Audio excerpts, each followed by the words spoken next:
Hello everyone, কেমন আছো সবাই? আশা করি সবাই ভালো আছো। আমিও খুব ভালো আছি। আমার নতুন একটা ব্লগে তোমাদের অনেক অনেক ওয়েলকাম।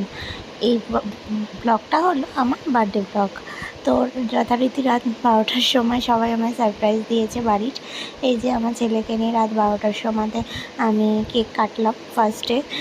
তো খুবই আনন্দ পেয়েছি। হঠাৎ করে এরকম সারপ্রাইজ পেলে সবারই ভালো লাগে। তো আমার ছেলেও রাত 12টা অবধি জেগেছিল শুধুমাত্র কেক কাটার জন্য। তো দেখো, সব মিলে খুব আমাকে আনন্দ দিয়েছে আর কি। আজকের দিনটা শুরু হয়েছে খুব ভালোভাবে আর কি। রাত্রেবেলাতে কেক কাটিং করে সবারই তো ইচ্ছা থাকে, তাই না, আজকের দিনটা যাতে একটা স্পেশাল হয়। সবারই বার্থডেতে সবাই চায় যে সবাই যাতে একটু স্পেশাল করে দেয়। তো আমার বাড়ির লোকেরাই ছোটো ছোটো এই আনন্দগুলো দিলেই মন খুশি হয়ে যায়।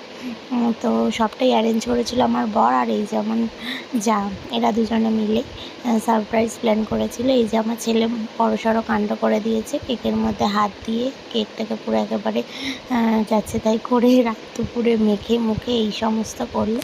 তো আমরা এই যথারীতি আজকে কেকটি কাটার পর এরপর আমরা শুয়ে পড়েছি। এরপর নেক্সট ডেতে কী হবে সেটা দেখার জন্য অবশ্যই ব্লগটা পুরো দেখতে থাকো। তো এরপর আমরা লাঞ্চে বিশাল আয়োজন করা হয়েছিল। এই যে পনির বাটার মশলা ছিল, চিকেন ছিল, মাটন ছিল, চাটনি ছিল, পায়েস ছিল, দই, 5 রকম মিষ্টি, পোলাও আর 5 রকম ভাজাও ছিল সাথে।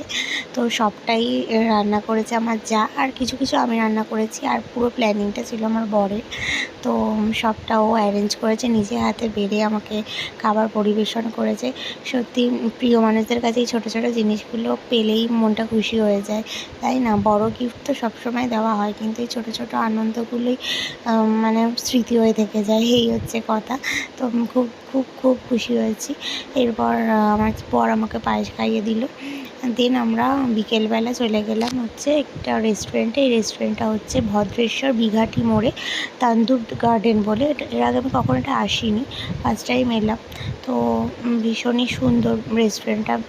এই যে আমরা চলে এসেছি, এটা হচ্ছে দিল্লি রোডেরই বিঘাটি মোড় ভদ্রেশ্বরের এলাকায় পড়ে আর কি রেস্টুরেন্টটা।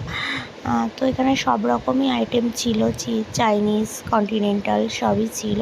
তো আমরা ফার্স্টে আগে বসলাম, জায়গা সিলেক্ট করতে পারছিলাম না কোন সিটটা ছেড়ে কোন সিটটায় বসবো। আমার ছেলে তো গিয়ে ওখানকার স্টাফেদের সাথে ভীষণ ঘোরাফেরা করছিলো। এই যে ওকে চকলেটও দিয়েছে, সেটাও খেতে শুরু করলো। এবার আমি মেনু কার্ডটা একটু দেখছিলাম, তোমাদেরকেও একটু দেখিয়ে দিলাম। দেখো ওখানে কী কী মেনু পাওয়া যায়। মোটামুটি ভালোই সমস্ত আইটেম ছিল। তো আমি আর আমার গুবলু একটু ওয়েট করছিলাম খাবার কতক্ষণে আসবে সেই জন্যে। তো চলেও এলো। আমরা কাবাব অর্ডার করেছি, যেহেতু দুপুরে অনেক হেভি লাঞ্চ করেছি, তো সিম্পল একটু কাবাবই অর্ডার করেছিলাম। যে আমার বর টেস্ট করে দেখছে কেমন খেতে ছিল। ভীষণই ভালো ছিল কাবাবটা, বেশ সুন্দর। হারিয়ালি কাবাব ছিল এটা, মোস্ট প্রবাবলি নামটা ভুলে গেছি আমি। তো এরপর আমিও আমার প্লেটে নিয়ে নিলাম।